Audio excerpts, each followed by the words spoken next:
arm would become such a valued instrument of personal protection and such an integral component of the warrior identity, it would come to be known as the soul of the samurai.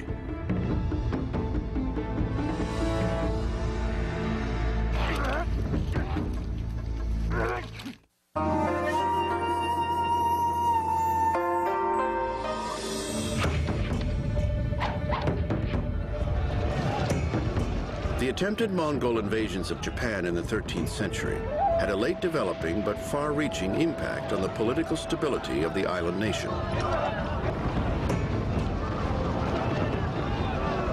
These events ultimately helped bring about a period of strife that came to be known as the Age of the Country at War, Japan's Great Civil War.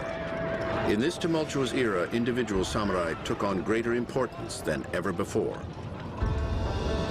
Samurai didn't fight for free. They expected rewards for their efforts. After all, weapons, armor, horses, and servants were expensive.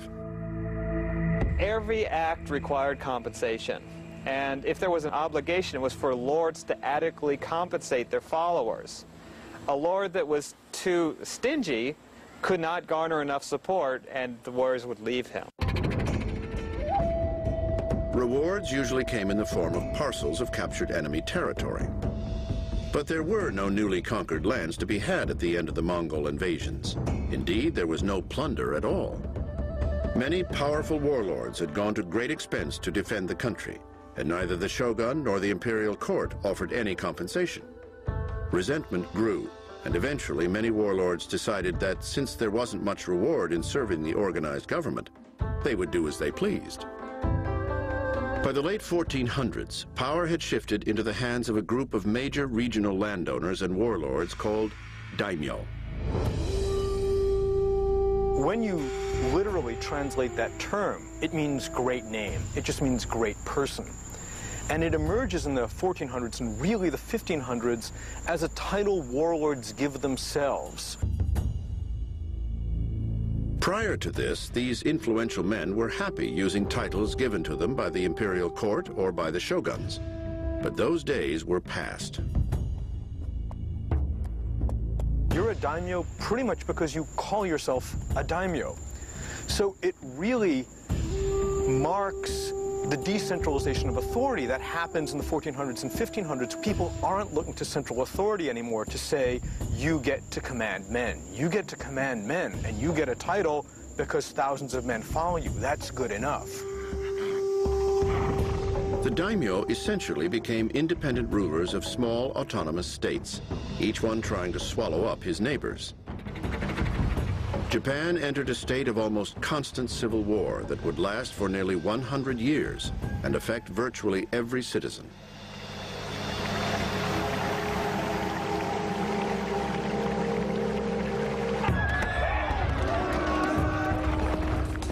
At the top of the social hierarchy, brother battled brother. Sons tried to depose their fathers. Nephews assassinated their uncles. Nothing seemed to matter if it got in the way of political ascendancy.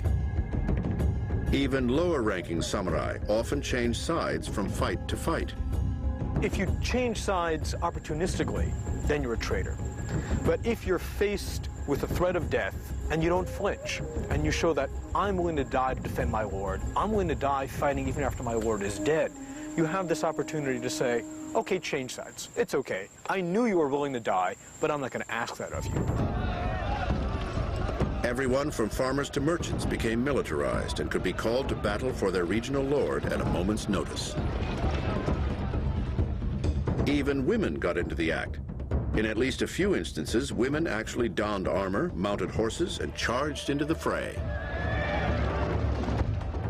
And if you think about it, warfare dominated by mounted archers is not disadvantageous to women at all, because they're light, they're agile, as long as they have the strength to shoot the bow and arrow, they can perform just as well as men.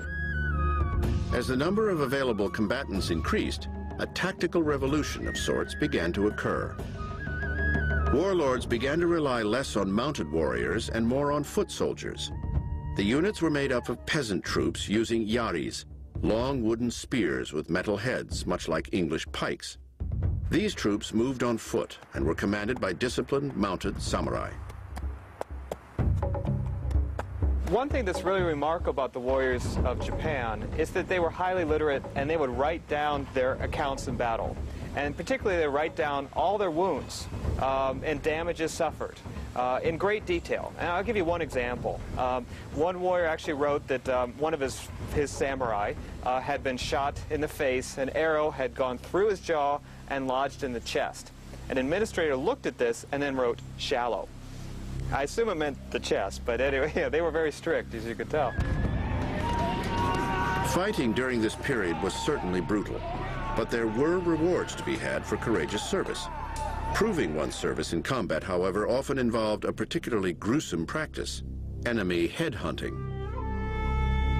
When warriors fought in battle, they needed physical evidence of their valor. If they would kill someone, they would try to cut off the head. As soon as they had a head, they would just leave the battlefield, because they could then present this as proof of their service and demand compensation for their actions. It wasn't long before some warriors got wise and began arriving late to the fight, taking a head from an enemy that was already dead and presenting it for reward. Such fraud led to another strange practice: formal head viewings.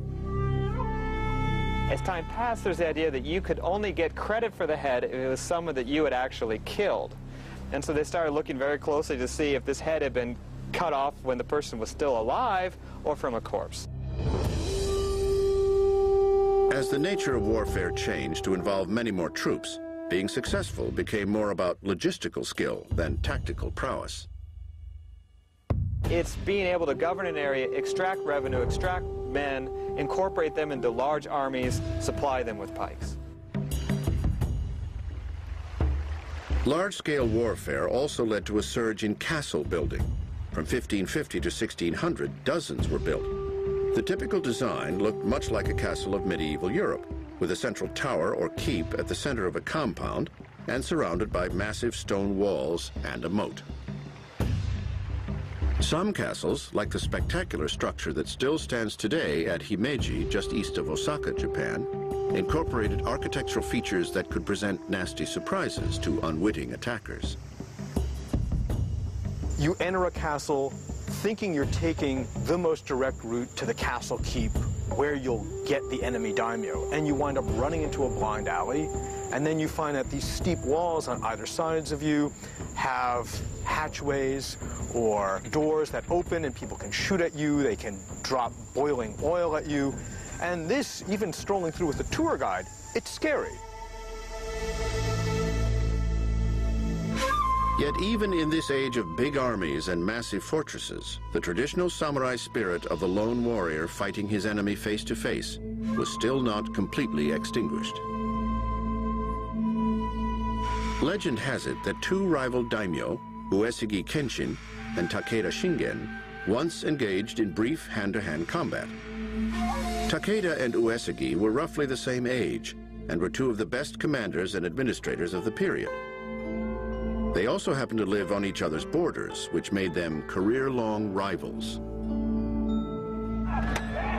They fought a series of battles, 4 in fact, at exactly the same site, year after year after year, a small island called Kawanakajima that sits right between their two domains. Most of those were more or less chess piece type battles where they draw up lines, kind of maneuver around each other, and then go home with very little shooting down. However, one battle between the armies of these two daimyo was actually quite bloody.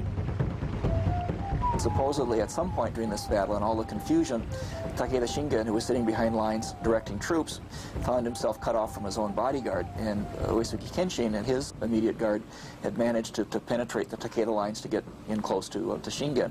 So supposedly, Kenshin came riding at Shingen, sword drawn, and tried to slash at him, and Shingen, who was sitting in a chair at the time, then blocked the sword strike with his war fan, his baton, essentially.